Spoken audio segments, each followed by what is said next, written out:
Assalamualaikum warahmatullahi wabarakatuh. Syekh Ibrahim Asmorokondi. Syekh Ibrahim Asmorokondi diperkirakan lahir di Samarkand, Asia Tengah, pada paruh kedua abad ke-14. Babat Tanah Jawi menyebut namanya dengan sebutan Makdum Ibrahim Asmoro atau Maulana Ibrahim Asmoro. Sebutan itu mengikuti pengucapan lidah Jawa dalam melafalkan As-Samarkandi, yang kemudian berubah menjadi Asmorokondi. Riwayat keluarga Syekh Ibrahim Asmorokondi. Istri pertama Syekh Ibrahim Asmorokondi yang bernama Retno Jumilah dan dikaruniai putra. 1. Ishak Makdum, Syekh Maulana Ishak. Istri kedua Dewi Chandrawulan, kakak dari Raja Campa dan dikaruniai putra. 1. Ali Murtado, Raden Santri, Raja Pandita. 2. Ali Rahmatullah, Raden Rahmat, Sunan Ampel. Nasab Syekh Ibrahim Asmorokondi. 1. Nabi Muhammad Rasulullah Shallallahu Alaihi Wasallam. 2. Sayyidah Fatimah Az-Zahra Ali bin Abi Thalib. 3. Al-Imam Al-Husain. 4. Al-Imam Ali Zainal Abidin. 5. Al-Imam Muhammad Al-Bakir. 6. Al-Imam Jafar Sadiq. 7. Al-Imam Ali Al-Uraidi. 8. Al-Imam Muhammad An-Nakib. 9. Al-Imam Isa Ar-Rumi. 10. Al-Imam Ahmad Al-Muhajir. 11. As-Sayyid Ubaidillah. 12. As-Sayyid Alwi. 13. As-Sayyid Muhammad. 14. As-Sayyid Alwi. 15. As-Sayyid Ali Khali Kasam.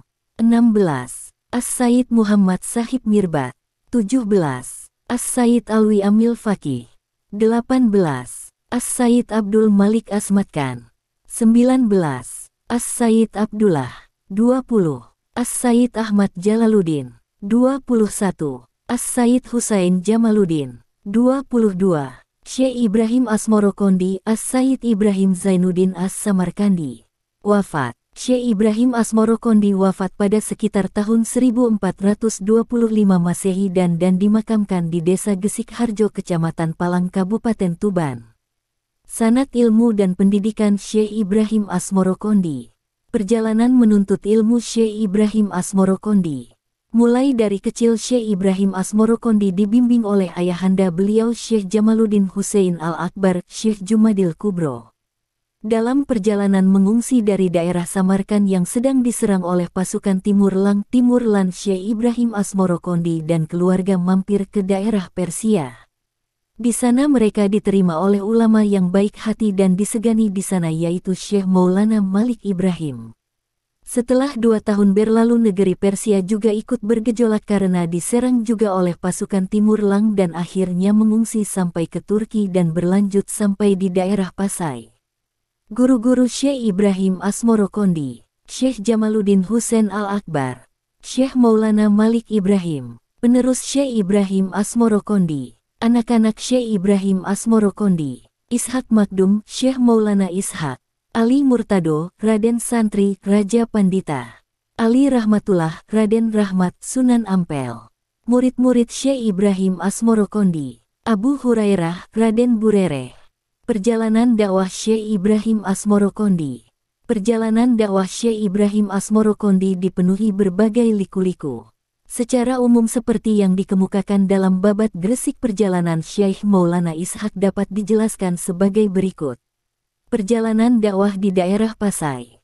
Setelah melakukan perjalanan dari Persia menuju Turki, di sana beliau beserta keluarga mendapat tugas dari Sultan Turki yaitu Sultan Mahmud I untuk berangkat ke Jawa Dwipa untuk melakukan misi kenegaraan sekaligus misi dakwah. Dalam perjalanan menuju Jawa, rombongan mampir di daerah Pasai.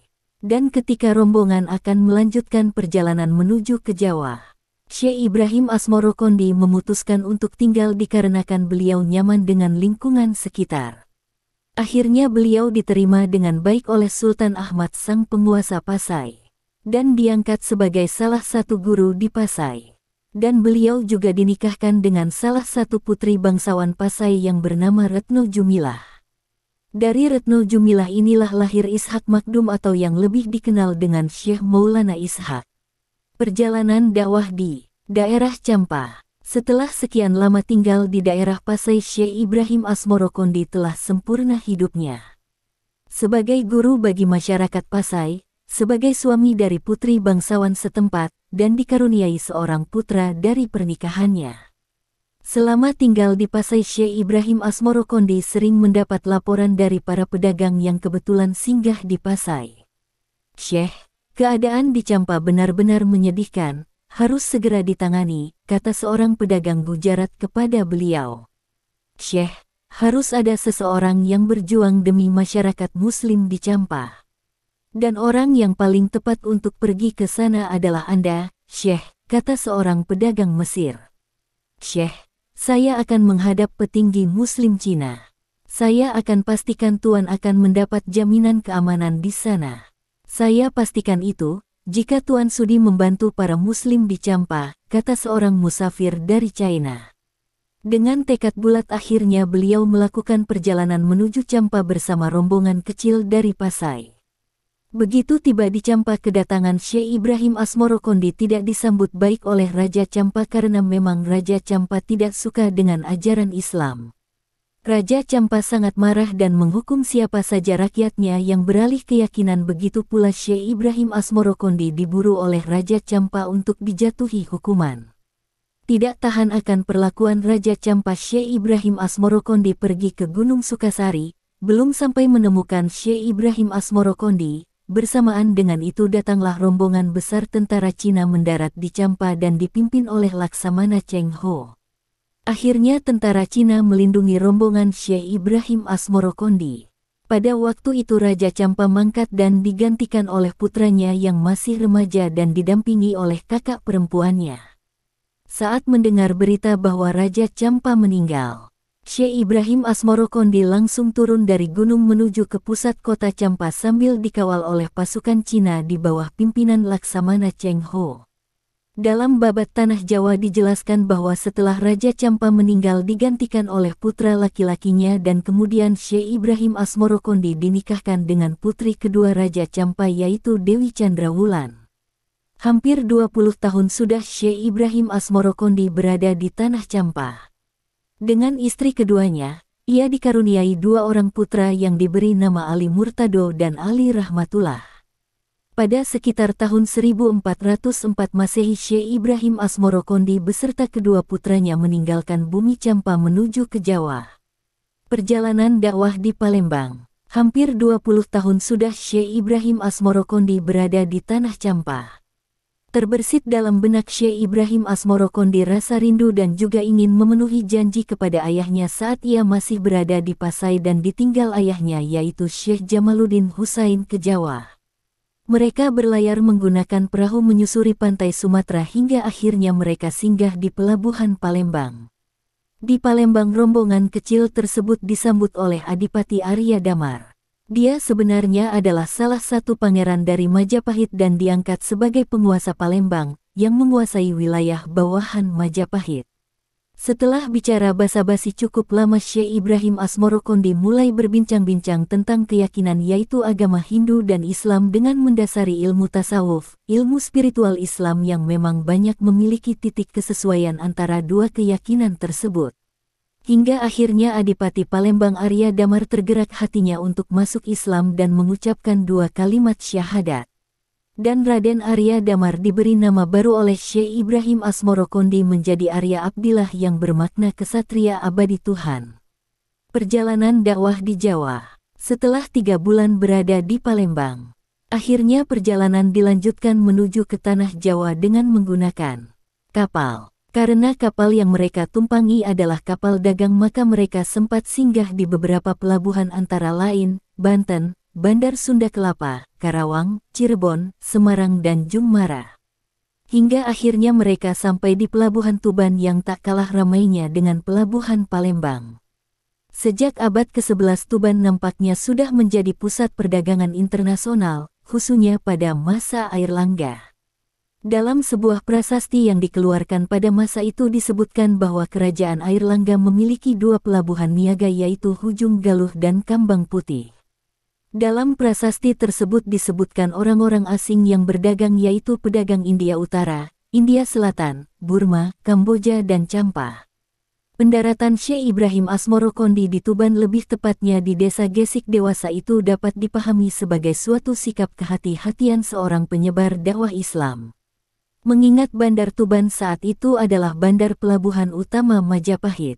Itulah sebabnya Syekh Ibrahim Asmorokondi beserta rombongan tinggal agak jauh di sebelah timur pelabuhan Tuban, yaitu di Gesik, untuk berdakwah menyebarkan kebenaran Islam kepada penduduk sekitar. Kurun waktu penyebaran agama Islam yang dilakukan oleh Syekh Ibrahim Asmorokondi di Tanah Tuban adalah antara tahun 1410 Masehi sampai 1425 Masehi atau selama 15 tahun berdakwah. Tak lama Syekh Ibrahim Asmorokondi berdakwah di Tuban dan pada tahun 1425 Masehi beliau wafat dan dimakamkan di Desa Gesik Harjo, Kecamatan Palang, Kabupaten Tuban. Keteladanan Syekh Ibrahim Asmorokondi. Dengan beberapa metode dakwah yang dilakukan oleh Syekh Ibrahim Asmorokondi, tentu saja banyak sekali yang bisa kita petik hikmahnya. Dakwah yang disampaikan oleh Syekh Ibrahim Asmorokondi sangat luas, akan tetapi tetap berkisar pada masalah keislaman atau agama Islam. Dalam tujuannya adalah menegakkan tauhid dan upaya menjalankan syariat Islam dengan dilandasi oleh kitab suci Al-Quran dan Al-Hadis. Sedang dalam dakwahnya Syekh Ibrahim Asmorokondi menekankan pada dakwah bil lisan dan dakwah bil hal. Hal ini dibuktikan bahwa apa yang telah diucapkan dalam ajarannya selalu ditandai dan diwarnai dengan perbuatannya. Beliau menasehati para santrinya tentang arti hidup di dunia ini menuju akhirat. Selama hidup di dunia hendaklah orang itu berbuat amar makruf nahi munkar. Para muslim wajib taat pada Allah, pada Rasulnya, pemimpinnya, raja, kedua orang tuanya dan gurunya. Semua itu dilandasi dalam kehidupan muslim, muhsin, mukhlis, mukmin, dan mutakin. Dalam kehidupan sehari-hari diwujudkan dalam penekanan iman sebagai landasan, Islam sebagai kegiatan dan ihsan sebagai hasil akhir untuk berbuat baik. Syekh Ibrahim Asmorokondi juga menyusun sebuah kitab tulisan tangan yang dikenal di kalangan pesantren dengan nama Usul Nembis, yaitu sejilid kitab berisi 6 kitab dengan 6 Bismillahirrahmanirrahim, ditulis atas nama Syekh Ibrahim Asmorokondi. Itu berarti, sambil berdakwah menyiarkan agama Islam, Syekh Ibrahim As-Samarkandi juga menyusun sebuah kitab. Referensi: 1. Buku Atlas Wali Songo, Agus Sunyoto. 2. Buku Wali Songo, Rekonstruksi Sejarah yang Disingkirkan, Agus Sunyoto, Jakarta, Transpustaka, 2011. 3. Sejarah Wali Sanga, Purwadi. 4. Dakwah Wali Songo, Purwadi dan Enis Miken. 5. Babat Wali Songo, Yudiau, 2013. 6. Tuban Bumi Wali The Spirit of Harmony, Pemerintah Kabupaten Tuban, 2015. 7. Mukarom, Ahwan. Sejarah Islam Indonesia I. Surabaya, UIN Sunan Ampel, 2014. Demi perkembangan channel ini, tolong like, komen, dan subscribe. Terima kasih, semoga manfaat barokah. Amin. Wassalamualaikum warahmatullahi wabarakatuh.